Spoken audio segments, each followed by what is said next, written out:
Welcome, guys, to How the Frack We Got Here, a show that takes the news and events of the week and try to make sense out of it all. I'm your host, the most Will Buchanan, and on this show, we simply are all about the facts. There are plenty of news stations out there that simply want to do anything short but inform you. Here at How the Frack We Got Here, that's all we believe in.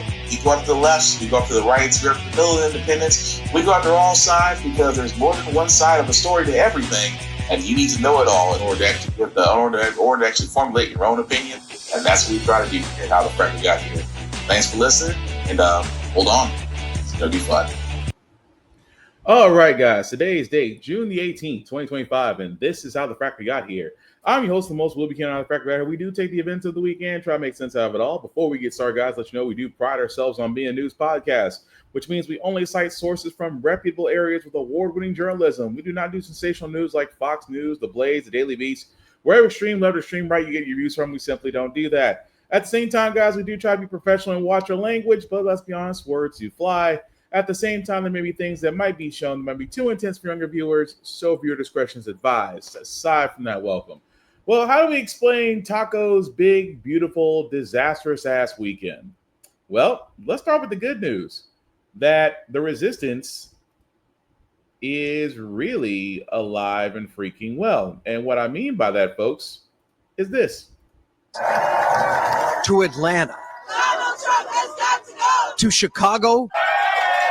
And in the nation's capital, organizers say more than 5 million Americans poured into the streets under the banner of No Kings, with the goal of sending President Donald Trump a message about the direction of his administration. I didn't expect to be fighting fascism in my 50s. The protests were in part a response to the administration's decision to host a grand military parade in Washington in honor of the Army's 250th birthday, which just happened to coincide with President Trump's birthday.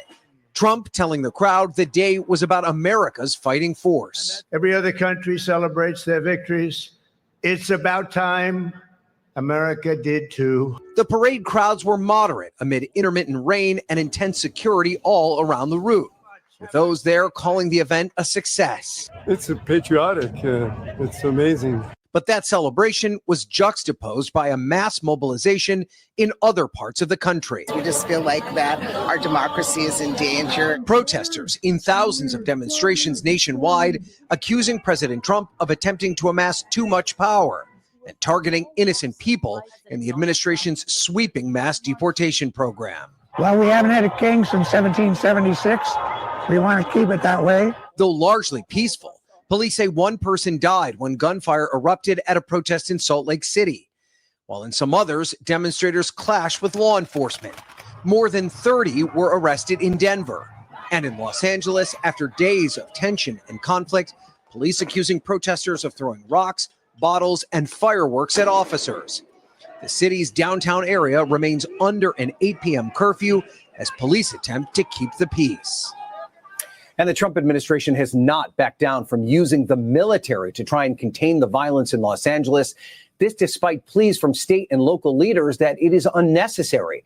In a preliminary ruling, a federal judge held that the president illegally deployed troops to the city without local input.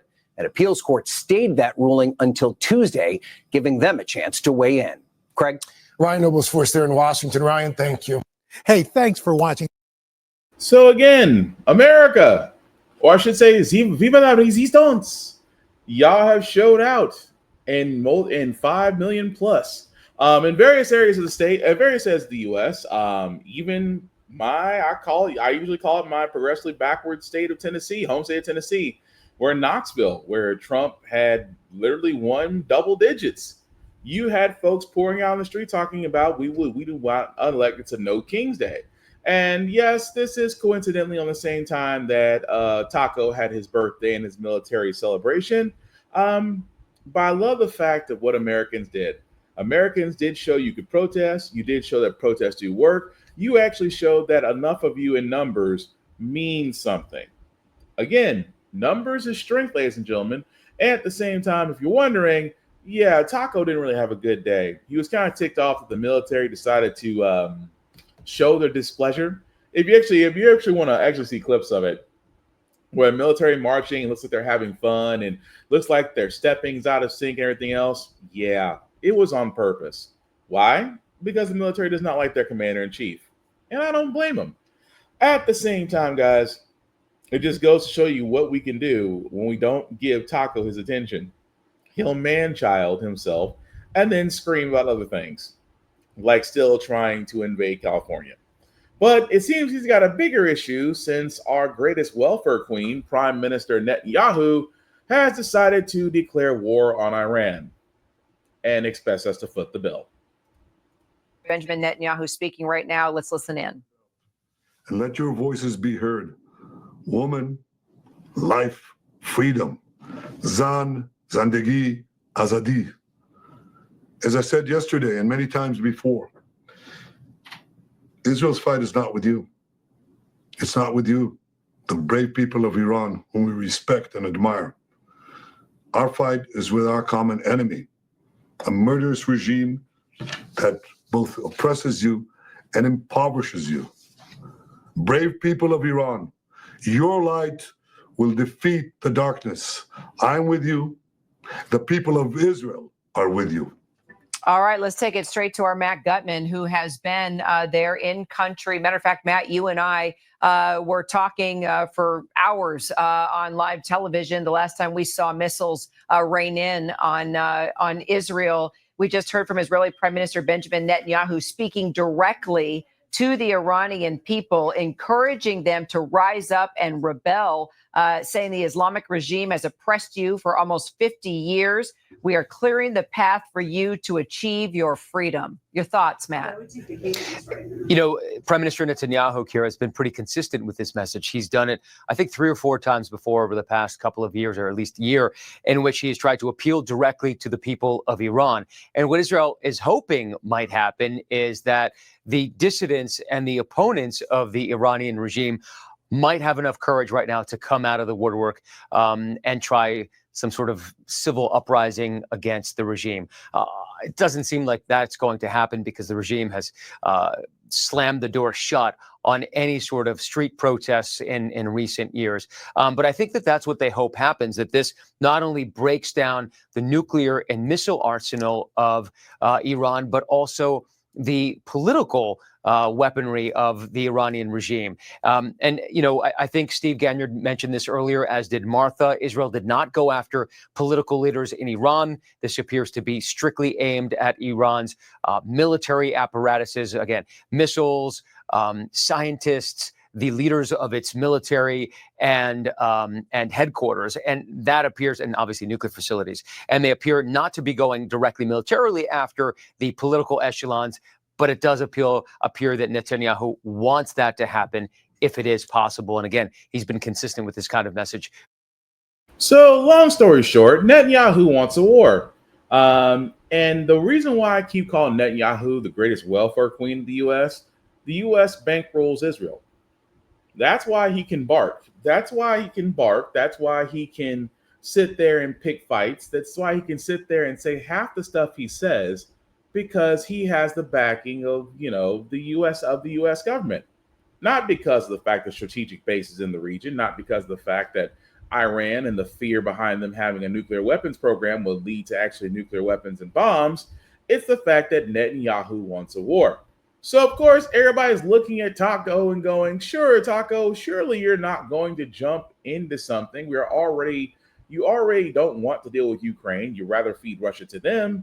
At the same time, you're too busy trying to invade California, but every judge is telling you that you can't do that because, the Constitution. Surely you're not going to sit there, listen to Netanyahu and say, we probably shouldn't get in this war. We forget it's Taco. Let's talk to you, though, about President Trump, his decision to head home from the G7 earlier than expected. He's been very active today on socials. What's he been saying? Yeah, with some really striking and significant words here about what the U.S. may or may not do next in this conflict. It's significant, this message that he posted follows up on some reporting we had over the weekend that the president rejected an Israeli plan to potentially assassinate the supreme leader of Iran. And the president wrote on Truth Social, his social media platform, earlier today that he knows exactly where he's hiding and that he's an easy target, but safe there for now, essentially saying we're not going to take him out, parentheses, kill at this point, but opening the door to that happening later, perhaps, and quite a significant threat, and saying, quote, our patience is wearing thin, and following up in another post to say unconditional surrender. So that's pretty significant with some of the other language you were just talking about there with Matt, in terms of the president putting this in the terms of the U.S. role and saying, we have secured the skies over Iran, raising the question of whether the U.S. is going to be plunged further into this conflict beyond just the air defense and support they're providing to Israel. So that is a major question right now. We know the president is going to be huddling with his national security advisors this afternoon to discuss all of that. But it's a really precarious moment where the president has been trying to pursue diplomacy, but now raising the idea there could be other action as well. Yeah, and let me go back to Matt, because it does seem like the president is sort of sending messages to Iran using those social media posts. Do we have a sense of how Israel and Iran are reacting to these posts from President Trump? No, I mean, what we're hearing from the Iranians isn't many references to Donald Trump, though. They almost certainly believe that anything that Israel does is little more than an extension of an order, or at least a green light from the White House. And, you know, this is something that they've been including in all of their rhetoric, and all of their proxy groups like Hezbollah and Hamas have the same worldview when it comes to Israel's posture. But the fact is that Israel has been more or less alone ever since this started. So despite the fact that Donald Trump keeps mouthing off on his social media and on other social media platforms, it's pretty clear that this is Israel's show, that it is the one doing most of the attacks. And America is only stepping in part to defend against Iranian projectiles that have been fired at Israel. So for the most part, we're still waiting to see how President Trump reacts, even though he's been shooting from the hip on social media as he's. Yeah, he's shooting from the hip because we are going to unfortunately join them. See, again, I don't know what is this hole that Israel has in the U.S. Do they have dirt on us? Do they know where the bodies are buried? I don't know, because whenever it does, and I'm just saying this, whenever it comes to Israel, it's like, oh, they want foreign aid, give it to them. They want military aid, give it to them. Even now, where it should be an easy ass slam dunk for Taco, this is you couldn't fail this open book test if we spoon fed it to you. Netanyahu is picking a fight with Iran. Netanyahu wants to pick a fight with Iran.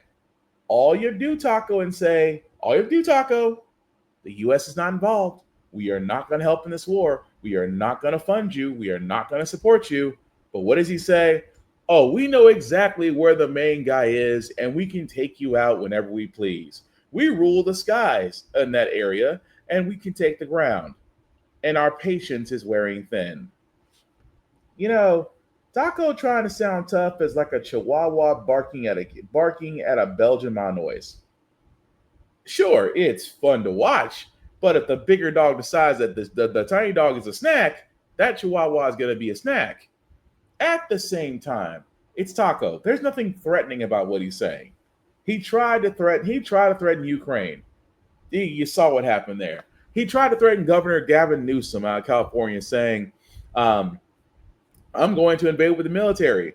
And Governor Gavin Newsom and everybody else who's actually read the Constitution has told Taco, you couldn't do that due to a certain act.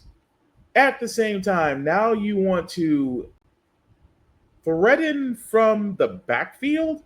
You want to threaten from the back from the rear guard? Oh, we could take you out anytime we wanted.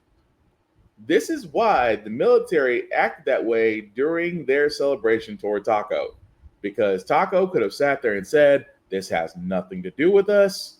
If you want to attack Iran, you are on your own. But he won't. And Netanyahu knows that. That's why Netanyahu can sit there and say, oh, Iran is secretly getting closer to building a nuclear bomb. Iran has always been a terrorist, always holding, they've been sheltering terrorists there. He will say anything to sit there and say, this is the reason why we're going after Iran.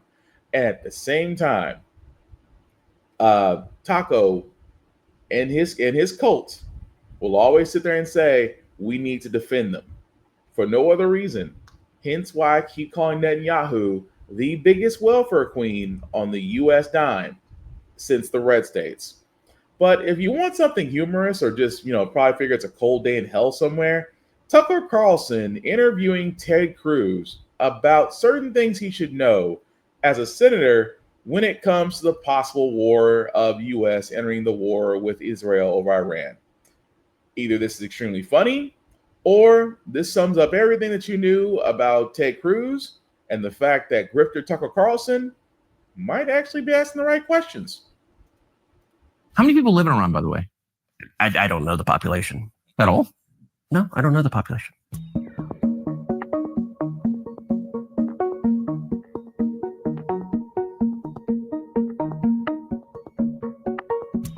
I don't sit around memorizing population tables. Well, it's kind of relevant because you're calling for the overthrow of the government. Why is it relevant whether it's 90 million or 80 million or 100 million? Why is that relevant? Because if you don't know anything about the country... I didn't say I don't know anything about Okay, what's the ethnic mix of Iran? They are Persians and predominantly Shia. Okay, it's not even... You don't know anything about Iran. So okay, I am not the Tucker Carlson expert on Iran. You're a senator who's calling for the overthrow of the government. You're the one who don't know claims anything about the country.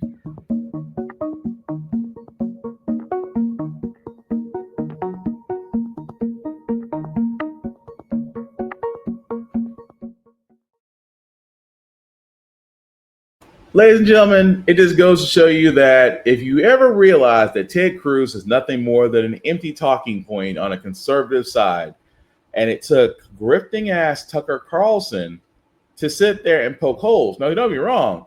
This is not this Tucker Carlson's like, oh, well, he's been different since he showed. No, Tucker Carlson is a grifter. Much like Lori Ingram, much like Sean Hannity. There's a reason why Fox News is an entertainment network and not a news network. They are all playing a role and getting paid handsomely for it. Megyn Kelly would still be there off the fact that she didn't want to basically do what every other Fox News correspondent does there, except get paid for it. You'll know what I'm talking about if you remember the court case against her, or the court case that she led against Fox News. The point I'm getting at here is it is amazing that you have a whole bunch of chicken hawks all backing up Taco, who wants to back up Netanyahu in Iran, and they don't know spit about it except what's being fed to them in news blurs.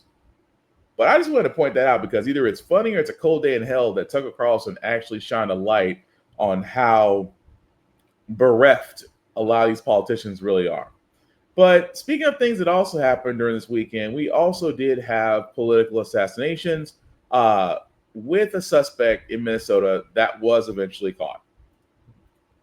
We have been listening to and watching federal authorities in Minneapolis, Minnesota, discussing charges against this man, Vance Belter. He is accused of killing Minnesota State Representative and former House Speaker Melissa Hortman and her husband over the weekend. Police also say that Belter shot and injured State Senator Mark Hoffman and his wife. We heard the acting U.S. attorney in Minnesota say this was a political assassination. We also heard just now, they repeated it, that this person, they say, went to the homes of at least 4 elected officials. Let me bring in NBC News correspondent Shaq Brewster, who's been watching all of this and covering it. Shaq, that headline that he went to not just 2 homes, but 4 homes is news. Yeah, you heard federal authorities there explain that this is something that, in their words, nightmares are made out of, that these are chilling details that we're learning. And we learned a lot in that press conference as they detailed why they were charging him with these 6 federal charges that include stalking using interstate facilities, murder of the Hortmans, and shooting of the Hoffmans. Now, we learned there that he went to 4 different homes. The official there said he stalked his victims like prey. He stopped at those 4 houses with the intent to kill.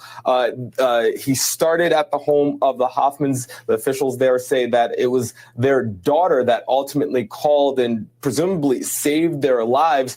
And that's what started this chain of investigations, where we know that authorities say the suspect went to 2 other homes of lawmakers, at one point encountered a police officer who was responding, who tried to talk to the suspect, authorities say, away and essentially didn't make contact, and then ultimately kept going. And that's when this all ended at the home of the Hortmans, who were killed after a shootout between the suspect and police that were arriving there on scene to essentially do a wellness check. So this was a really chilling details and a chilling account that we learned from authorities. They did say that the suspect is now in federal custody. We can expect to see him in court at 2:30 Eastern time.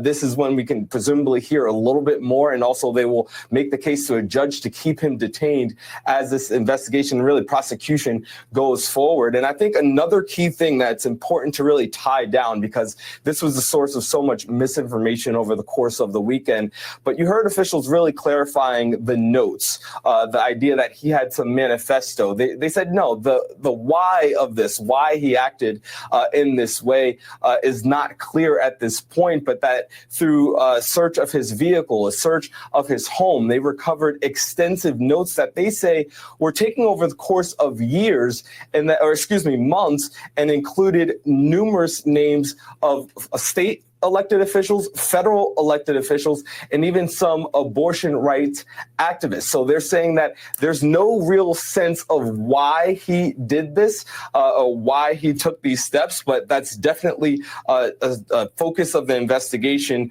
and clearly the chilling details that they just explained to us in that account that they gave.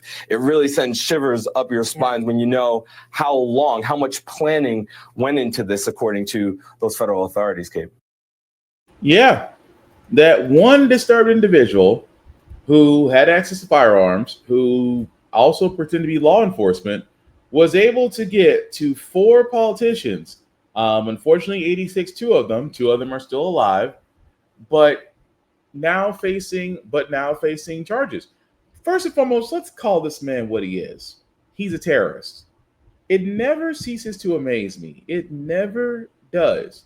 That when it comes to individuals, disturbed individuals, and it comes to the fact of what they've done, Dylan Roof, prime example. When you've taken life and you've done so, whether it's political or not, you're a terrorist. This man is a terrorist because he did try to assassinate politicians. And I find it completely amazing that almost every news outlet out there, they never call white people terrorists. We've said it here on How to Frack all the time on How to Frack. January 6th, those guys, domestic terrorists. They tried to usurp an election. We call them domestic terrorists for that very same reason. This gentleman that tried to 86 politicians, he's a terrorist. It never ceases to amaze me when it's a non-person of color that the word terrorist is never associated with him, unless someone says it first. And then it's like a merry-go-round. Everybody jumps on it. The man is a terrorist, simple and plain. Of course, Democrats and others have went to the Senate floor and asked for more protection and more money for protection, which again, it's not the first time. Nancy Pelosi's husband was attacked, and they also asked for more protection and more law enforcement to protect them. And I've always said it best on this. There are some jobs that does require a degree of protection. In this case, we should be asking how this man was able to, number one, impersonate a law enforcement officer, number two, able to literally sneak past whatever security or lack thereof may have been to get these individuals into their front door. And at the same time, how was current law enforcement that actually saw this man so very comfortable that nobody raised an eyebrow? I'm just saying, terrorist. But currently his case is underway. We'll see actually what will be his fate regarding that. But again, senior politicians were 86. You would think Taco would turn around and do what every other president does, calls the governor of the state and offers condolences and also asks if there's anything that they can do on their part. Well, Taco gonna be Taco. On Minnesota, there were a lot of horrific details that came out today about the suspect who's been charged there. Have you called the governor yet or been able to speak to any of them? I don't really call him. He appointed this guy to a position. I think the governor of Minnesota is so whacked out. I'm not calling him. Why would I call him? I could call him and say, hi, how you doing? The guy doesn't have a clue. He's a mess. So, I could be nice and call him, but why waste time? I could be a mess and call, but why waste time? Because you're the president, dumbass. It doesn't matter if the person you liked. I mean, even Bush called governors that he didn't like. President Obama called Republicans during disaster, Hurricane Sandy. He called Governor Christie. We don't know if he did like Governor Christie or not. But because of Hurricane Sandy and the disaster that happened with that, President Obama had to call Governor Christie, offer his condolences, ask if there's anything we can do. Where Governor Christie, who, by the way, a few months beforehand was very critical of President Obama, but was kissing his ass when FEMA showed up to help. But all Taco had to do, simple and plain, ladies and gentlemen, was do what normal presidents would have done. Call the governor, ask him if there's anything that needs to be done, and simply go from there. The fact that he goes into, well, he was appointed by Walz, and this person did this. Do you really want to compare bedpans and administrations on who picked who? You picked a felon, a grifter, a guy that knew nothing about the position that he was in, and on top of that, you picked an AG that was barely unqualified, 3 times, mind you. And at the same time, you are saying more grifting. You are saying more grifting and fleecing the flock as your family continues to hawk things. One of those things we'll talk about very soon. But have the nerve, because Tim Walz may have appointed this guy to his cabinet. And that's the reason why he's saying that he won't call him, because he picks losers. Teapot, have you met Kettle? Kettle that's in a burning glaze of fire right now. But speaking of things that are on fire, Taco's big, beautiful bill. We talked about this, guys. We've said how dangerous this is, that this will set us up for the second Great Depression, how Medicare, if cut and gutted, also one of the things will force citizens in their 60s that want Medicare Medicaid benefits will have to actually continue to work. We have said all these things, and I keep telling you guys what would happen as his biggest cheerleader, Speaker Mike Johnson, did get it pushed through the House. It is currently through the Senate, and we should all be a little concerned. The Senate Finance Committee are unveiling proposed changes to President Trump's so-called Big Beautiful Bill. Those changes to Medicaid, tax cuts, and the debt limit could set up a potential clash with House Republicans. ABC News Washington managing editor Catherine Falders has the details for us. Hi, Catherine. So what are some of the biggest changes they're making here to this mega bill, and how do you think this is going to go over in the House? Yeah, it's a good question. And as you note, it does set up a potential clash with the House and also with the White House. There are a bunch of changes here. For example, the Senate version makes tax cuts permanent, whereas if you look at the House version, that sunsets them. You're also dealing with differences in the Senate as it relates to changes to the provider tax Medicaid provisions. That drops that percentage from 6 to 3.5%. SALT, we've talked a lot about those. For example, the debt hike the debt limit hike in the Senate bill is $5 trillion as opposed to $6 trillion. And the reality here is that they are making a lot of changes in the Senate side, and it will set up a clash with the House, for example, and even with the White House, as Trump obviously has endorsed that House-backed plan that's gone over to the Senate. We expected this; it could potentially ping pong back and forth, but the reality is John Thune and the Senate side is dealing with a very slim majority, so it is going to be a pretty tough and tricky path ahead for him to get this passed through the Senate. And Majority Leader John Thune could only afford to lose 3 Republican senators to get this bill passed. How much support does this version have? Well, it's a good question, because after this version from the Senate Finance Committee was released, you did see some senators come out against this, for example. Obviously, Thune is confident they can get this thing over the line, but as usual, it'll be tricky for him with this margin. For example, Senator Ron Johnson said he's a no right now because the cuts aren't steep enough. We've talked a lot about Rand Paul. Rand Paul likely won't support this bill because it includes a debt limit hike. Rick Scott, he's another one. So again, the margin is very, very small here. So John Thune does have a lot of work to do behind the scenes to see if he can get his members on board. And Kath. And that's what it comes down to. Reconciliation, which for a lot of people that don't know, reconciliation is basically an act to which one party in the Senate can push through without the other party to vote on it. The thing is, you would need your entire party to vote on it, which means that Republicans all the Republicans in the Senate would need to vote on this bill to get it passed and push to Taco's desk without Democrats voting on it. Now, what does that basically mean? That basically means that all Republicans have to get on board, which right now is not looking very well, because Rand Paul has been very vocal about this bill along with others, because again, as we've said here on this podcast, they're wanting to gut Medicare and Medicaid off this bill while extending Taco's tax cuts, while giving more to the rich and the upper 1%, taking away from the middle and lower classes. Here's what all Republican senators and representatives are concerned about. Not about the bill. They are concerned about midterms. Because, again, a lot of voters use Medicare and Medicaid. A lot of people who voted for Taco are starting to get their wake-up hangover, saying that, I didn't think this would happen to me. And we all sat there and said, and you believed him. And so now those very same politicians are worried that they may not have a job come next year. Why? Because if you take a lot of people and take away Medicare, Medicaid, their aids, and things of that nature from them, guess what happens? That you give Democrats all the ammo in the world to sit there and say, you voted for them and this is what happened. Now will you finally listen to us? Hence why they're, weighing out the pros and the cons. Do we push this bill forward and give Taco what he wants?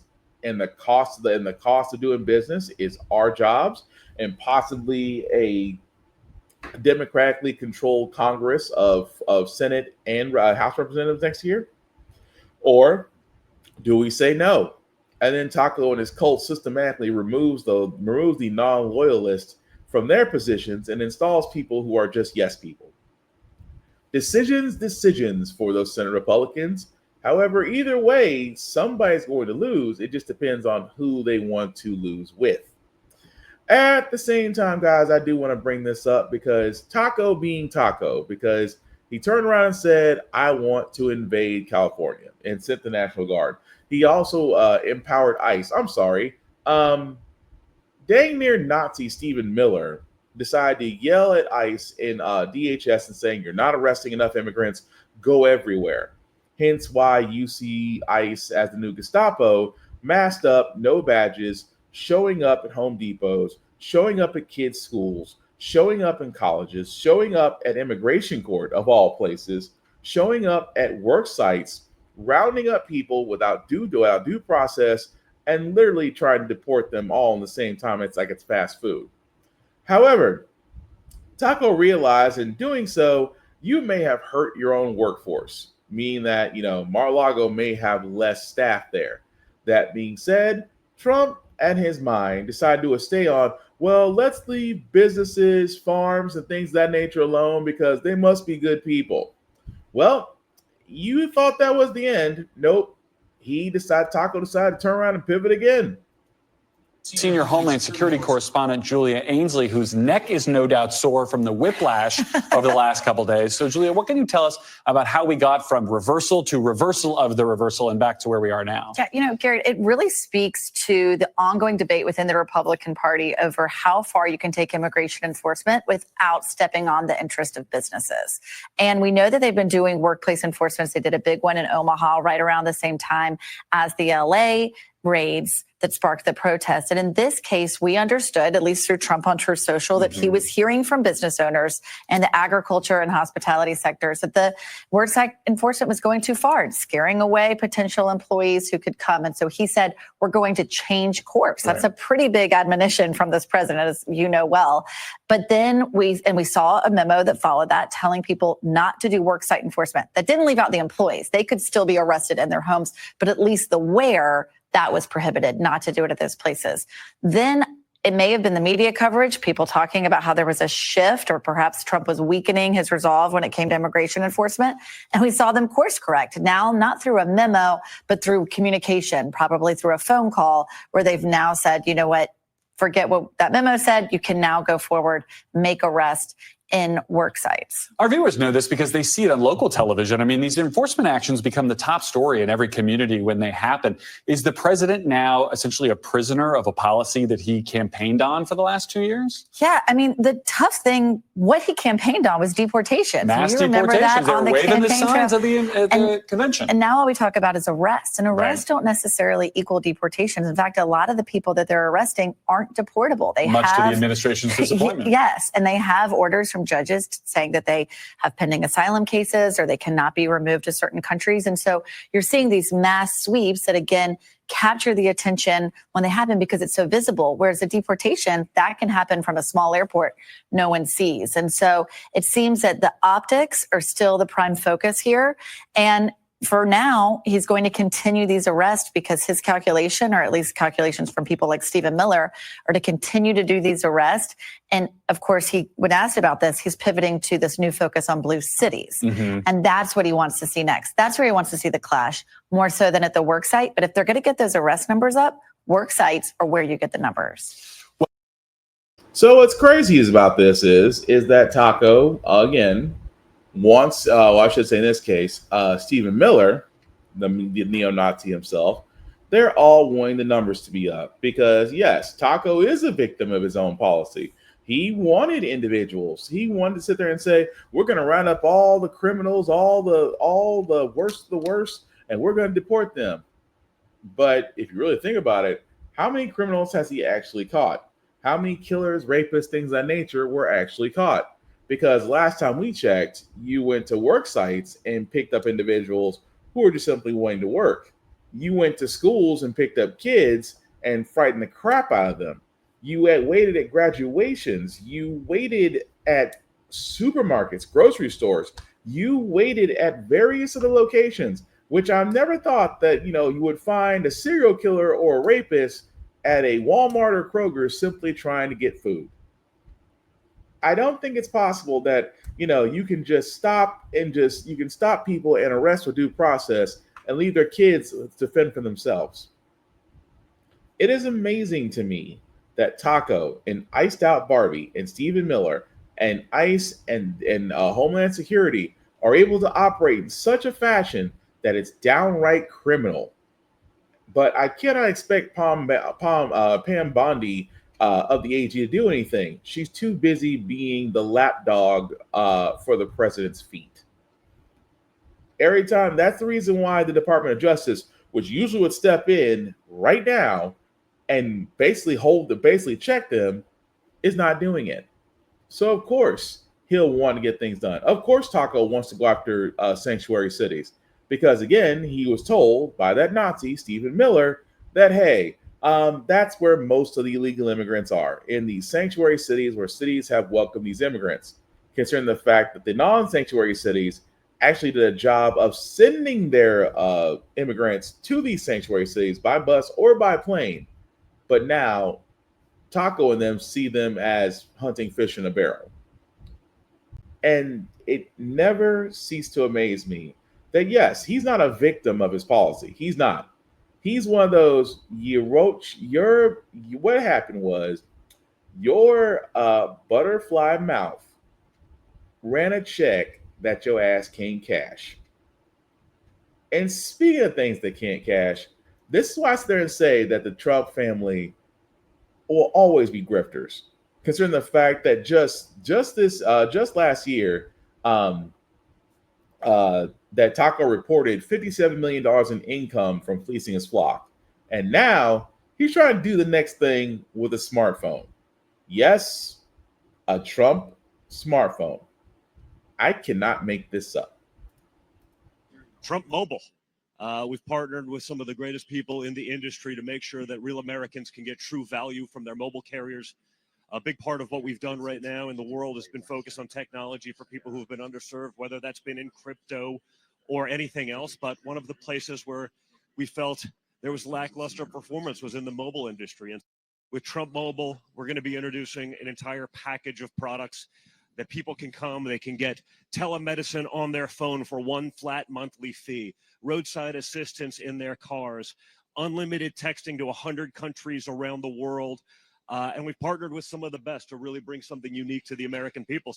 But we're also spending a lot of time in the technology field. Everybody knows what we've done in crypto. I think we've got the greatest projects in crypto, and more our company is evolving into various sectors. And but there is kind of a key to that, and that is America, right? I mean, the fact that all your customer service will be done in America. It's going to be done in St. Louis, Missouri. I hope I was allowed to give that out. And making phones in America. It's about time we bring products back to our great country, and it's about time we disrupt this space. And okay.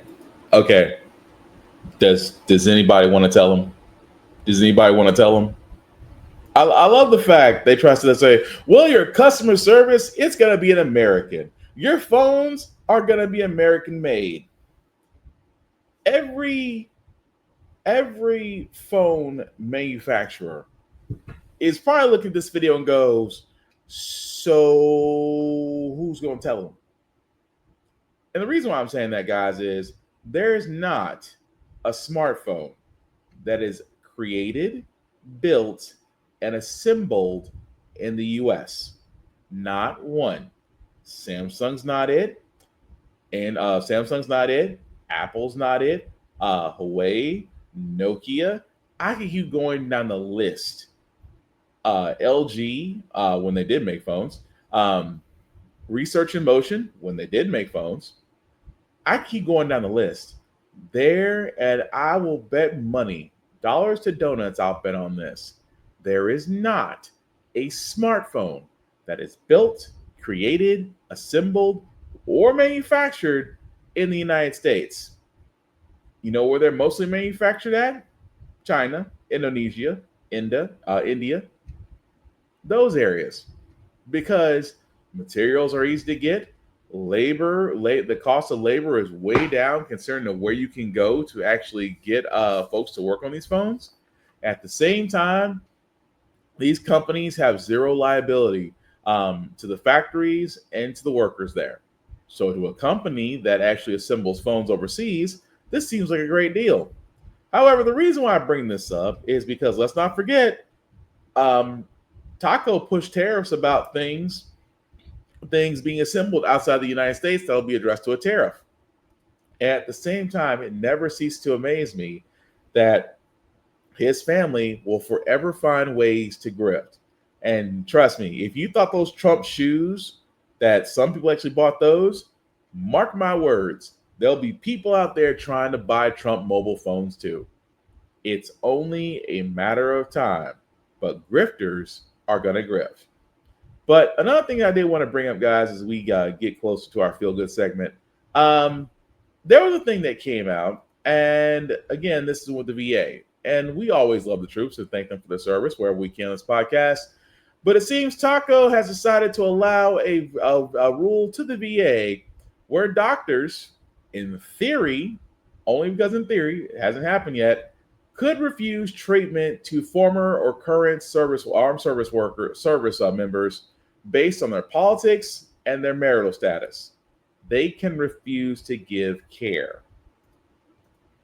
Doctors and other medical professionals working for the Veterans Affairs Administration to refuse to treat patients based on political or marital status. The rules were issued to comply with President Donald Trump's executive order designed to strip government protections from transgender individuals. Now, the rules also no longer prohibit the VA from discriminating against new potential employees. Joining us this morning, our chief legal analyst, Khalif Rhodes. Khalif, good morning. Nice to have you. We know thousands, hundreds of thousands of veterans, especially in both North and South Carolina, rely on the VA for the certain amount for the care. All right, so let's talk about anti-discrimination protections and what we're looking at here with some of these changes here. How is this going to affect our veterans for the care that they need? Well, the Trump administration is keeping me on my toes. I can tell you that much. Having me make sure that I'm not missing something and wanting to ensure that I'm just staying consistent with what changes are in the law. As attorneys, we have to do that. We have continuing education, yearly required to go update. But there's some things that haven't changed. First of all, states' rights don't trump federal rights. executive orders don't trump law. So that's what I'd first start with. And so when you have these guidelines, all of this is guidelines, they're recommendations, but they are blurring the lines in terms of how and when folks in the hospitals, specifically doctors, should act. In situations like this, I just go to what the law says. And we have established law that we have protected classes. And for years, I mean, that's under Title VII. We have race, gender, race, sex, age, national origin. Those are those protected classes. And when you have a protected class, you can't discriminate against a person like that because they're constitutionally protected, right? So then sex. For years, for a number of years, sex was only specifically male and female. That's what we were talking about. I mean, on the basis of sex, huge Supreme Court case, and that's how we got there. But if you can point to the Bostock versus Clayton County, Georgia, I've been there a number of times, that changed the whole definition of what sex was. The court talked about, went through a lengthy analysis about sex isn't just sex for male and female, but it also is sexual orientation. So if you were discriminated based on your sexual orientation, then now that is a protected class. Back to my original statement. If you're attempting to give guidance that contradicts what the courts have now deemed as accurate reflection of how the law should be read, this would seem to be at conflict. And if we have a conflict, I would just go to what my constitutional law professors told me. The Constitution, statute, or court interpretation of those things would trump any local, state, or executive order. So this, I would say, is a issue and a non-issue all at one time, because it's non-issue because if they start to discriminate on folks, now you've subjected the federal government to lawsuits that's clearly written that you can't do. And he's right. He's 100% right. That, and also, correct me if I'm wrong, doesn't this kind of violate the Hippocratic Oath as far as do no harm? Do no harm. As physicians always believe in giving care, no matter who you are. They believe in giving care. So regardless of your political assignment, regardless of your status and things of that nature, it shouldn't matter whether or not you get care. And like the man said, like Legal Analyst said, this does open up a lot of lawsuits. Now, this hasn't happened yet. We haven't had a story where a current or former service member was denied care due to their political or marital status, things of that nature. It hasn't happened yet. The fact that there's a potentiality of it happening there and being in that for it can be considered legal should scream volumes. But like I said, nothing has happened yet. But again, it's like I said, we have yet to run to a situation to where we would have a case about this, but the fact that it's there screams volumes. Another case that we did want to cover as well, were a woman who was considered brain dead but was pregnant. The family at the time decided that they wanted to terminate, allow their loved one to cease, but the doctors had actually filed to actually keep her on life support until she was due to term. And as of this reporting, the woman who was considered brain dead did give birth. A pregnant woman kept alive after being declared brain dead in Atlanta delivered a baby boy through C-section. Adriana Smith was put on life support in February while she was 8 weeks pregnant and kept alive by doctors of Georgia's heartbeat abortion law. And now the family says they're preparing to say goodbye and take Adriana off life support. The baby expected to be okay. He's fighting. He's in the NIC unit. He's about 1 pound, 13 ounces. And he's expected to be okay. He's just fighting. We just want prayers for him. Just keep praying for him. He's here now. She had a lot to give.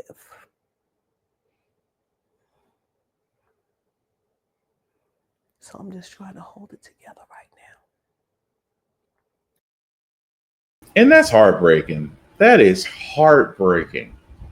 Because number one, the family for Miss Adriana Smith wanted to go on another pass, but it was the doctors because they have their force. Because again, let me say this first: it's not just the doctors, but it's Georgia's abortion law, which means that they can detect a heartbeat. Then, of course, they would force the woman to carry to term.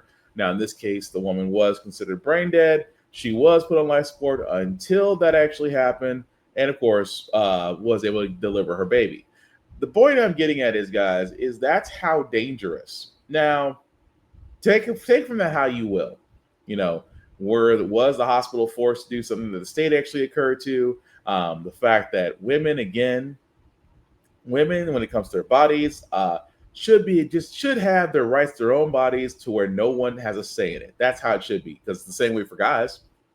And I say this all the time, that in 2025, we are just reliving the Handmaid's Tale all over again, where women are seen as nothing more than just baby factories. And if you choose not to have a baby, or if you're pregnant, the hoops you have to jump through if you do not want to be a mother. Now, with that being said, it amazes me that so many people out there only see women as just that. And yet I keep saying this every election year, that if women, you guys should be the most pissed off group of people, because the fact that so many states have abortion laws in place, some states even outright ban abortions. At the same time, you really do not have autonomy over your own bodies, where you have idiots out there screaming, "Your body, my choice." And that alone just infuriates me. All the more reason why I keep saying, guys, this is the reason now with that kind of story that women need to have those protections in place. The reason why we had Roe versus Wade for a very long ass time. The reason why women had so many contraceptions and service things of that nature. Why? Look what happens when you remove just a few things.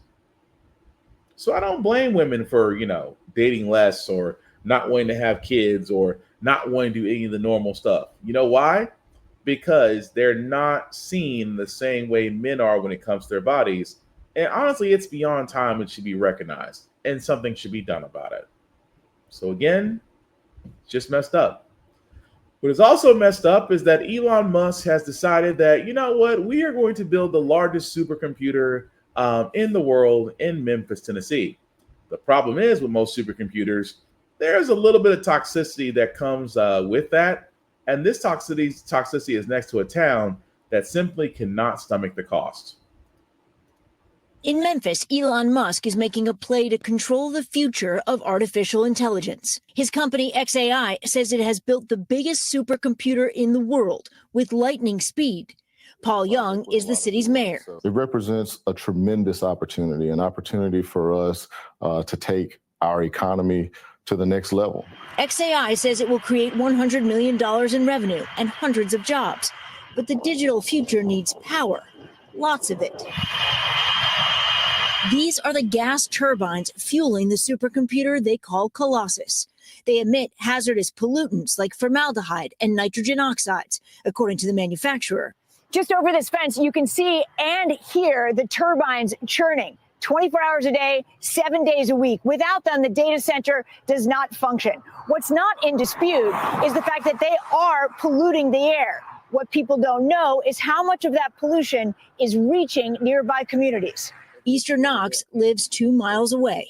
You smelled it? Yes, Lord. Right away? I sure did. Well, after they got situated, I started smelling it. Knox lives in Boxtown, a mostly black, low-income neighborhood in South Memphis. The health department, they need to be ashamed. Where industry has taken a toll for generations. There's a lot of people out here who got medical problems like breathing issues. Cancer risks here are 4 times higher than the national average. Cancer killed her father and other relatives, Knox tells us. Life expectancy here is 9 years less than the national average. Elon Musk's company is not to blame for those numbers, but that legacy and those turbines have triggered a backlash against xAI. Hello, everyone. A recent health department hearing turned into a shouting match. An executive from xAI ducking out a side door. The mayor says the city is hoping to start testing the air in the next 2 months. Right now, there are people in that community that feel like they have been railroaded by xAI, that they weren't a part of the conversation when it was approved, and now they're bearing the brunt of its existence. Well, I think it's important for us to have direct dialogue. I take their concerns deeply serious. Among their concerns, the company is running the turbines without a permit. But the health department says that's okay for the first year. And after city officials said there were 15 turbines, environmental advocates released this thermal image. They say it shows twice that many active. As soon as we saw the image, we called like, hey, we had a conversation. What's happening with these additional ones? So they're not using those? No, they're in idle mode in case they are needed. XAI declined to be interviewed, but tells NBC News it is using pollution minimizing technology and working with public officials to stop relying on the turbines by the end of this year. XAI has also pledged to build a water treatment facility for the city. Elected officials are working for and conspiring with industry in order to draw profits. Community organizer Keyshawn Pearson has lived in South Memphis most of his life. He says he is skeptical XAI will create hundreds of jobs and doubts the mayor's promise that its tax dollars will be directed to improve these neighborhoods. We don't want money in exchange for our lungs or in exchange for our lives. We want clean air. We want clean water, clean soil, just like everybody else. XAI is already building a second supercomputer nearby, even bigger, that will need even more power, raising new questions and more anger among some residents, Lester. Okay, Stephanie. So you're probably wondering how they got away with this. Well, number one is Tennessee. Number two, it amazes me how the mayor is so nonchalant about that. It's like, well, it's the cost of doing business. We should be ever so lucky. This is going to bring a lot of growth and things of that nature. It's amazing how they say that about Amazon.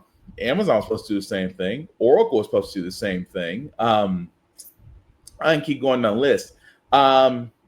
So many, whether they're automakers, dealers, things of that nature, brand names like IKEA, we're supposed to all bring this new growth. Not to forget the fact that when it comes to supercomputers, yes, they do take a lot of energy. Yes, they do, depending on the type of the energy source that's used, there has to be a waste fallout. And the fact that a nearby town is feeling the effects of said waste lets me know that the health department and the EPA need to be more involved. But then again, we're at Taco's administration.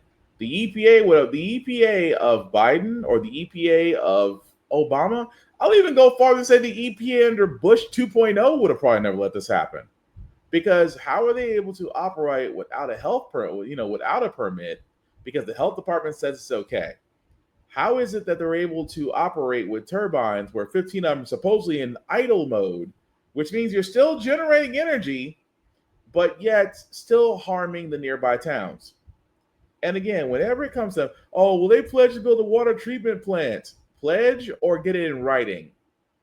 Because I hate when these mayors, especially with that mayor that was just on here, try to sit there and say, well, folks, folks are just going to be discontinued when it comes to change. Sir, how deep are you in their pockets? Even the XI spokesperson couldn't even handle his own during a town hall, because again, he knew he had answers that these people aren't going to want to hear. So what does he do? It amazed me so that when you take away the regulations and departments that protect us in the environment, how stories like that are so crazy that they don't get swept under the rug. They get put in front of your face and say, while you have people who are supposedly supposed to be your voices there saying, oh, well, it's cost doing business. So yes, if I was in South Memphis, I would be making it loud and proud and make it national, because the only way you're going to get this to happen again, guys, is to basically have a no kings protest of your own, and the fact that we do need to protect the environment and our clean drinking sources of water, because eventually, if they have it their way, we're not going to have nothing but money, and you can't eat money. The last one I got, guys, again, shouldn't be any surprise. Taco extended TikTok again. President Trump will extend that deadline for TikTok's Chinese owner to divest the popular video sharing app. The president plans to sign an executive order this week that would keep the platform running despite a bipartisan law banning it over national security concerns. The order will give ByteDance 3 more months to comply with the law. So again, guys, it amazed me so that when it comes to Taco and TikTok, he tried to give TikTok a bait. Taco gonna be Taco. Walks back his walks back his warning and says, well, I'm going to give you guys more time. TikTok is still Chinese owned. TikTok is still popular. TikTok, for the longest time, was off the shelf for a while, but now was brought back because, again, its data is valuable. And because Meta sold out, Meta bought Instagram, Meta bought Snapchat, and Meta sells its information to the U.S. government. And again, what the U.S. government hates is competition. So, again, we'll see whether or not TikTok survives this ban, or we'll simply give it another extension, depending on what Taco decides to do. But that being said, guys, we are going to go ahead and move forward to our feel good segment, because usually how the Frack got here, we do cover a lot of things that are doom and gloom. Sometimes it makes your faith humanity, but hey, it's Wednesday, tomorrow's Thursday, and usually we have a clip or we have a video of some uplifting news or somebody getting rewarded or somebody getting their flowers. But this time, we want to give our flowers to the resistance. No Kings protest proved, guys, that your voice can be heard. So many of you, so many of you came out and protested in areas that where Taco had won in double-digit numbers. You said you had enough. You guys have overshadowed a military parade and Taco's birthday celebration. You guys have brought to the forefront that we're a nation that we will not have a king, that we will not do this. You had veterans, you had those, the LGBTQ plus community. You even had straw hats from One Piece, if you know what that is, saying that we will not. And it is amazing to me that when you have so many people that come to protest, holding signs during the No Kings protests, imagine what you can do with that very same energy come elections. Just saying.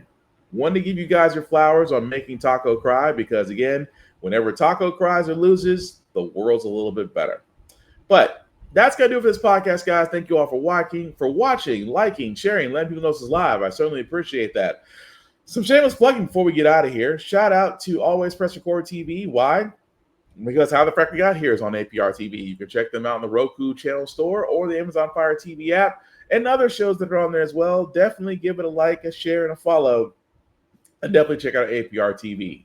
BlurStation.com. Again, guys, I keep telling you, the streaming service that we need to be behind for movies, television shows, animation, things of that nature. A table built by us, for everyone to enjoy. Simply hit the Join Now button, select the Bird's Eye View Affinity membership, select Black Spartan there as the Affinity member. It is $10.99 a month to stream Blur Station, and Blur Station can be streamed on all smart devices. And finally, runforoffice.org. You want to know how the crazy people did it, how Moms for Liberty people did it? Well, they started here. Simply put your address here, guys, and from there you can see how you can run for office in your area, whether you want to serve locally or nationally, and then from there be able to run and hopefully be elected. Because again, guys, it's beyond high time that we cannot depend on others to do the job for us. We also must get involved through every level humanly possible. Also, check out How the Frack We Got Here on YouTube. Check it out How the Frack We Got Here on TikTok, on Instagram, things of that nature, guys, because much like NPR, we simply cannot do this without your support. So definitely like, share, and follow, and let us know what you think. Let us know stories that we missed or anything we can investigate, because we do want to bring those stories to light that the major news publications do miss, or as we talked about last week, that the owners of these news media networks simply need to grow a spine. Because a lot of these journalists are going to YouTube, and I am all for it. That being said, also, guys, you can find me, Black_Spartan615 on the web as well. Like, share, and follow me there. Just don't make it weird. I don't start blocking people. And like I said, guys, if anything that No Kings protest has shown us is that we are all capable of doing great things if given the chance to. That being said, guys, How the Frack We Got Here is not about staying informed. We are not trying to reinvent the wheel. We are simply giving you all the information allow you to make up your own mind, but we do provide a lot of perspective that goes along with it. We do better as society once we're informed. We're progressive. We move forward. We try to right the wrongs of our past and making decisions now that we should have done back then, like electing our first Black woman Supreme Court, electing our first Black woman to Federal Board of Governors, maybe one day electing our first Black woman to finally be able to hear the words say, "Congratulations, Madam President." All great things. We don't learn from history, guys. We are doomed to repeat them. That's what we keep asking ourselves. Why does everything go up at our paycheck? Why are we electing different politicians in Congress, but still getting the same old game there? And most importantly, how the Frack got here. Thank you all for watching, guys. Don't doom scroll. Take some time out in peace for yourselves. Check on your strong ones. At the same time, enjoy life. It's not over yet. Take care of yourselves and each other, and I promise we will all get through this, guys. Peace.